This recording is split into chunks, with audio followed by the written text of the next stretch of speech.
क्या बुद्धिमत्ता केवल मनुष्य का गुण है या यह कोई ऐसी शक्ति है जो कणों की गति में, तारों की संरचना में और समय की धड़कन में बहती है, जिसे हम कहते हैं यूनिवर्सल इंटेलिजेंस।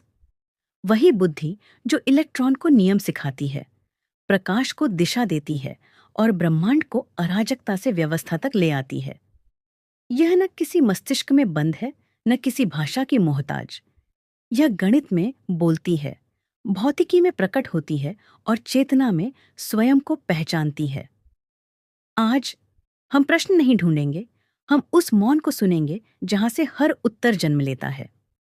शायद यह ब्रह्मांड किसी यूनिवर्सल इंटेलिजेंस की अभिव्यक्ति है, एक ऐसा परम आधार जो कारण से परे है। क्या यूनिवर्सल इंटेलिजेंस कहीं दूर है या वही है जिसमें प्रश्न जन्म लेता है? शायद हम उत्तर नहीं खोज रहे, शायद हम मौन से डरते हैं। विज्ञान ने तारों को गिना, समय को बांटा और अस्तित्व को सूत्रों में बांध दिया, पर अर्थ पूछते ही वह रुक गया। बिग बैंग ने घटना बताई, आवश्यकता नहीं, और शायद आवश्यकता किसी गणना में नहीं होती। हर चीज किसी पर टिकी है। परम आधार किस पर टिका होगा? यूनिवर्सल इंटेलिजेंस किसी कारण का परिणाम नहीं, वह हर कारण की संभावना है। उसे समझना नहीं, महसूस किया जाता है। जितना जाना उतना ही शून्य स्पष्ट हुआ। प्रेक्षक परिणाम बदलता है, पर स्वयं प्रेक्षक भी एक क्षण है। तो जो क्षण से परे है वही स्थिर होगा। शायद यूनिवर्सल इंटेलिजेंस किसी विचार में नहीं, किसी परिभाषा में नहीं। शायद वह उस मौन में है जो प्रश्न के बाद बच जाता है।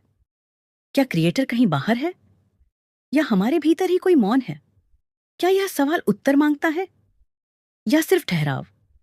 जहां शब्द थक जाते हैं वहीं से यह यात्रा शुरू होती है।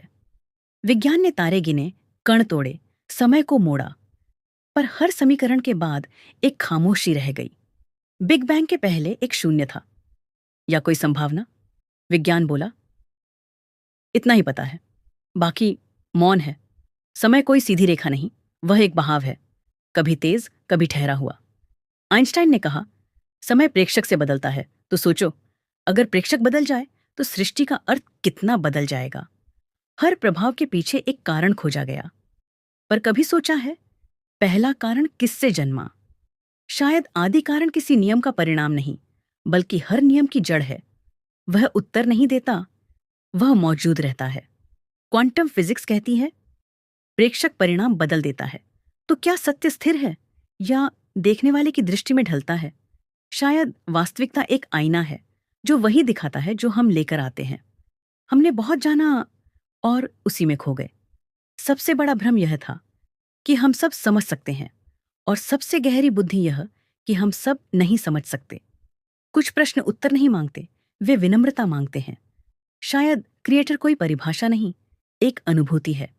शायद विश्वास और विज्ञान एक ही शून्य के दो किनारे हैं, और शायद सत्य वही है जहां हम चुप हो जाते हैं। शायद वास्तविकता किसी क्रिएटर से नहीं, बल्कि एक मूल तत्व से प्रकट होती है। हर कारण का एक स्रोत है, पर प्रथम स्रोत स्वयं किसी कारण का परिणाम नहीं। शायद यह ब्रह्मांड किसी यूनिवर्सल इंटेलिजेंस की अभिव्यक्ति है। यदि प्राइम कॉज को भी कारण चाहिए तो वह अंतिम नहीं हो सकता। शायद यह ब्रह्मांड किसी यूनिवर्सल इंटेलिजेंस की अभिव्यक्ति है, एक ऐसा परम आधार जो कारण से परे है। क्या यूनिवर्सल इंटेलिजेंस कहीं दूर है या वही है जिसमें प्रश्न जन्म लेता है? शायद हम उत्तर नहीं खोज रहे, शायद हम मौन से डरते हैं। विज्ञान ने तारों को गिना, समय को बांटा और अस्तित्व को सूत्रों में बांध दिया, पर अर्थ पूछते ही वह रुक गया। बिग बैंग ने घटना बताई, आवश्यकता नहीं, और शायद आवश्यकता किसी गणना में नहीं होती। समय बहता है, टिकता नहीं, वह प्रेक्षक के साथ अपना रूप बदल लेता है। पर सत्य, क्या वह भी देखे जाने का मोहताज है, या वह प्रेक्षक से पहले भी था और बाद में भी रहेगा? हर चीज किसी पर टिकी है, परम आधार किस पर टिका होगा? यूनिवर्सल इंटेलिजेंस किसी कारण का परिणाम नहीं, वह हर कारण की संभावना है। उसे समझना नहीं, महसूस किया जाता है। जितना जाना उतना ही शून्य स्पष्ट हुआ। प्रेक्षक परिणाम बदलता है, पर स्वयं प्रेक्षक भी एक क्षण है। तो जो क्षण से परे है वही स्थिर होगा। शायद यूनिवर्सल इंटेलिजेंस किसी विचार में नहीं, किसी परिभाषा में नहीं, शायद वह उस मौन में है जो प्रश्न के बाद बच जाता है।